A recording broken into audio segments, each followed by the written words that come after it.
হে আল্লাহ তাআলা, আমাদের সন্তানদেরকে যেন সেই শিক্ষা দিতে পারি যেই শিক্ষা শেখার পরে আমাদের সন্তানরা হারাম থেকে বেঁচে থাকবে।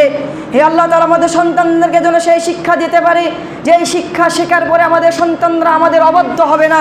হে আল্লাহ তাআলা, আমাদের সন্তানদেরকে সেই শিক্ষা দিতে পারি যেই শিক্ষা শেখার পরে আমাদের সন্তানেরা সমাজের এবং রাষ্ট্রের নৈতিকতা, সমাজের এবং রাষ্ট্রের শৃঙ্খলা বজায় রেখে দুনিয়ার বুকে জীবনযাপন করবে। আল্লাহ তাআলা সেই শিক্ষা আমাদের সন্তানদেরকে দিতে পারে যেই শিক্ষা আমাদের জন্য পরকালে সাদকায়ে জারিয়া হয়ে যাবে।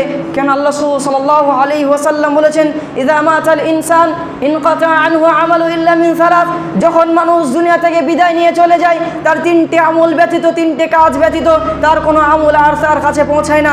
একটি হলো সাদকায়ে জারিয়া, অর্থাৎ এমন কিছু আমল, এমন কিছু নেকি যেটা সে এমনভাবে করে গেছে যেটা মানুষ উপকৃত হতে থাকছে।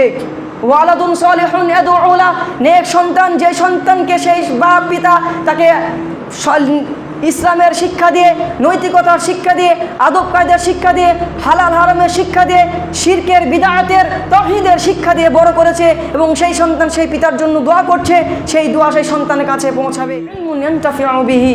এমন জ্ঞান, এমন শিক্ষা, যে শিক্ষা সেই ব্যক্তিকে উপকৃত করেছে, সেই উপকৃত জ্ঞান, উপকৃত শিক্ষা সেই কবরে তার কাছে পৌঁছাতে থাকবে। তা আল্লাহর কাছে দোয়া করি আল্লাহ তাআলা আমাদের সন্তানদেরকে যেন সেই শিক্ষা দিতে পারি যে শিক্ষা আমাদের দুনিয়া এবং পরকালের সফলতা হবে, সেই শিক্ষা যেন আমাদের সন্তানকে দিতে পারি। সেই তৌফিক আল্লাহ তাআলা আমাদের সকলকে দিও। সকল বলি আল্লাহুম্মা আমিন।